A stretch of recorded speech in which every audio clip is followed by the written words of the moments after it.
বন্ধুরা, তোমরা কেমন আছো? আশা করি নিশ্চয়ই তোমরা ভালো আছো। আজ আমি বলবনের মঙ্গল নীতি নিয়ে আলোচনা করব। তাহলে চলো আলোচনাটা শুরু করা যাক।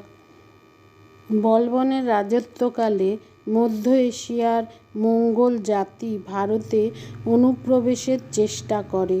মঙ্গলরা ছিল দুর্ধর্ষ যোদ্ধা। মঙ্গলদের সম্পর্কে গল্প প্রচলিত ছিল যে জন্মের পর থেকে মৃত্যুকাল পর্যন্ত তারা ঘোড়ার পিঠে চড়ে থাকত। মঙ্গল সম্রাট চিঙ্গিস খানের আক্রমণে পারস্য ও বাগদাদের খলিফার পতন ঘটেছিল। তার মৃত্যুর পরেও মঙ্গলদের আগ্রাসন নীতি কমে যায়নি। ইলতুৎমিশের মৃত্যুর পর দিল্লির সুলতানি সিংহাসনে অধিকার নিয়ে গোলযোগের সময় মঙ্গলরা পাঞ্জাবের কিছু অংশ অধিকার করে নেয়। সুলতান নাসিরউদ্দিনের আমলে বলবন তার প্রধান নায়েব হিসাবে মঙ্গলদের সঙ্গে এক সন্ধি স্বাক্ষর করেন। সিংহাসনে বসার পর বলবন দেখেন যে উত্তর পশ্চিমে মুলতান, পূর্ব পাঞ্জাব ও সিন্ধু ছাড়া আর কোনো স্থান দিল্লির অধিকারে নেই। এই অঞ্চলেও মঙ্গল বাহিনী ঘন ঘন আক্রমণ চালায়। বলবন মঙ্গল আক্রমণকে তার রাজ্যের নিরাপত্তার সর্বপ্রধান বাধা বলে মনে করতেন। এজন্য তিনি সীমান্তে বহু দুর্গ স্থাপন করে তাতে অভিজ্ঞ রণকুশলী আফগান সেনা বসিয়ে রাখেন। সমগ্র অঞ্চলের দায়িত্ব তিনি তার আত্মীয় বিখ্যাত যোদ্ধা শের খানের হাতে দেন। 1270 খ্রিস্টাব্দে শের খানের মৃত্যু হলে বলবন সমগ্র উত্তর পশ্চিম সীমান্তকে দুই ভাগে ভাগ করেন। মুলতান, সিন্ধু ও লাহোরের দায়িত্ব তিনি দেন তার জ্যেষ্ঠ পুত্র মোহাম্মদের হাতে। পাঞ্জাবের সুনাম ও সামানার দায়িত্ব দেন তার দ্বিতীয় পুত্র বুঘরা খানের হাতে।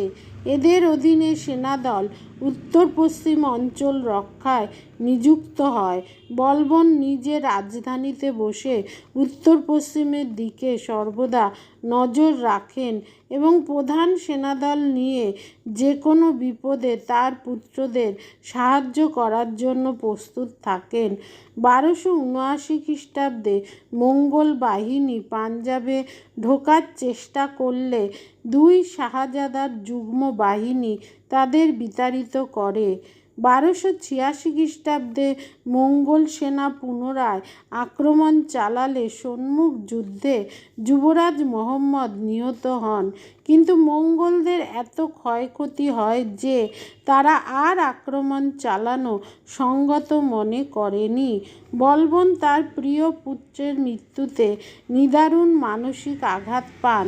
তার মৃত্যু আসন্ন বুঝতে পেরে তিনি দ্বিতীয় পুত্র বুঘরা খানকে সিংহাসনের উত্তরাধিকারী মনোনয়ন করতে চান, কিন্তু বুঘরা খান এই পদ নিতে অনিচ্ছা জানালে বলবন মৃত যুবরাজ মোহাম্মদের পুত্র কাই খসরুকে নির্বাচন করেন। 1287 খ্রিস্টাব্দে বলবনের মৃত্যু হয়। ডক্টর ঈশ্বরী প্রসাদ তার short history of Muslim rules in India গ্রন্থে সুলতান গিয়াসউদ্দিন বলবন সম্পর্কে বলেছেন, বলবন ছিলেন এক মহান যোদ্ধা, শাসক ও রাষ্ট্রনীতিজ্ঞ।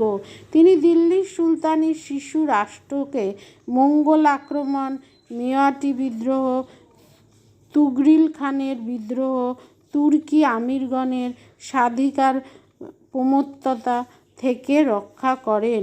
বলবন ছিলেন আলাউদ্দিনের পূর্বসূরি ও পথপ্রদর্শক।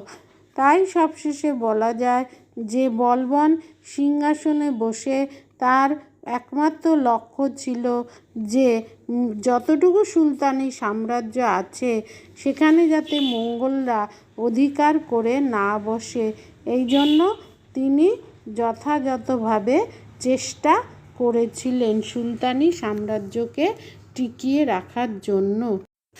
মঙ্গল আক্রমণ প্রতিরোধ করার জন্য তাকে সর্বশক্তি নিয়োগ করতে হয়।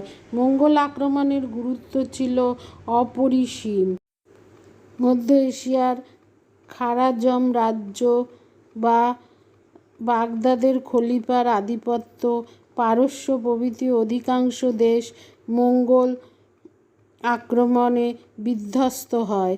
এরপর মঙ্গল বাহিনী উত্তর পশ্চিম সীমান্ত দিয়ে পাঞ্জাবে ঢোকার চেষ্টা করে। যেটা আগেই বলা হয়েছে, যদি মঙ্গলরা ভারতে ঢুকত তবে তুর্কি সুলতানি ভারতের বুক হতে চিরতরে মুছে যেত। সুতরাং মঙ্গল আক্রমণ প্রতিহত করাই ছিল বলবন এবং অন্যান্য সুলতানদের কাছে অস্তিত্বের প্রশ্ন।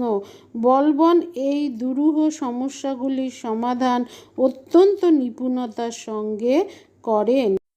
আজ আসি, দেখা হচ্ছে পরবর্তী ভিডিওতে।